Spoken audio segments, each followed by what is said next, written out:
Hi everyone, my name is Kevin and I am an educator at the Children's Museum of Houston, and today we are back with another at-home educator moment. You may have seen our previous video on pottery where we explained kind of the basics of how it worked and the whole process behind it, and today we are back with a little bit of a continuation of that, and today we are going to talk about a specific technique in pottery, and that is called coiling. So coiling is basically where you have coils of clay, and it was used to build things taller before the invention of a pottery wheel, which you may have seen, which spins the clay around really fast and allows people to shape it and mold it how you want. So coiling was a technique they used to build things before that technology existed, and it can be used to build things like vases and pots and build those things up. So we are going to do that today and show you the basics of it, and you can do this at home if you have some Play-Doh or clay. You can test it and just see how it goes. So the first thing we need to do is we need our clay. So I've got a little lump here, so it's not very big, and we want to basically play with it, make sure it has some water in it so you can move it around and it has some moisture, and we're going to form it into a kind of a cylinder, and then we're going to roll it out by hand. And so what I'm going to do is slowly roll this forward, as much range of motion as I can get. We don't want to roll it back and forth, because then if you can see what I'm doing, I'm basically only rolling the underside back and forth, and that'll lead it to get flat and not perfectly round and cylindrical like we want. So I'm just going to roll this out, full range of motion. I'm not applying too much pressure on it either, because we don't want to flatten it out. So now we're using both hands, applying that even pressure.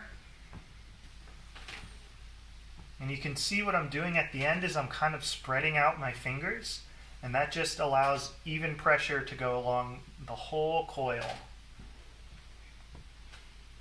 And if you notice any parts that are a little bit bigger, you can focus on that a little bit, just to press it down so the whole thing is nice and even.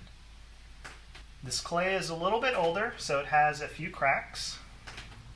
One of the purposes of rolling this out by hand is that you will get rid of excess air and air pockets in the clay, because if you watched our last video, we may have mentioned that any air in the clay is not good for when you fire it in a kiln. And so air left over can lead to cracks, or it can lead to the piece of pottery exploding in the kiln, which is something we definitely do not want. All right, well, I think we're nearly done with this. That's about the width I want it. You can do yours really skinny, you can do it really thick, it doesn't matter, just how you want to build it, you can try it. So now that we've rolled out our coil, let's start building. All right, now that we have our coils rolled out, I've already rolled out a few here ahead of time, just so I can show you guys and make it a little bit quicker. Now we're going to coil and build it up. So we need to decide how wide we want our piece to be. So I don't want mine to be too wide, so we'll just make it like that. And so what you're going to do is you're going to wrap it around like a circle, and then take the long end and push it down so those two ends join together. And then you're just going to wrap it around, pushing down a little bit so the two pieces press together and kind of stick a little bit more. And then you're just going to keep going.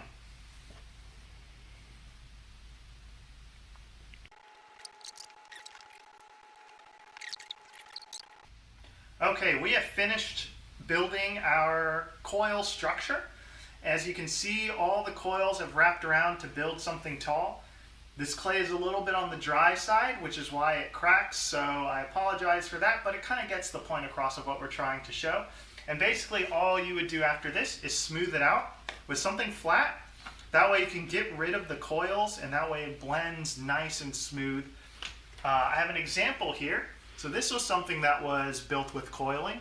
See how smooth it is on the outside, but if you look on the inside, you can still see all those coils and how it was built and kind of swirls around. So we've smoothed out the outside, but left the inside with those coiling. And so after you've done that, then it would go in the kiln to get fired and get really hot to dry it out and then you would glaze it and then fire it again, and you'd have something food safe and beautiful and colorful, hopefully. Well, I hope you guys enjoyed this demonstration of coiling, which is one of the oldest techniques used in pottery. If you enjoyed this, we'd be happy to do more videos to show you different techniques used in pottery, because it's a really fascinating and one of the oldest forms of artwork in the world. So once again, my name is Kevin, and this has been another at-home educator moment from the Children's Museum of Houston.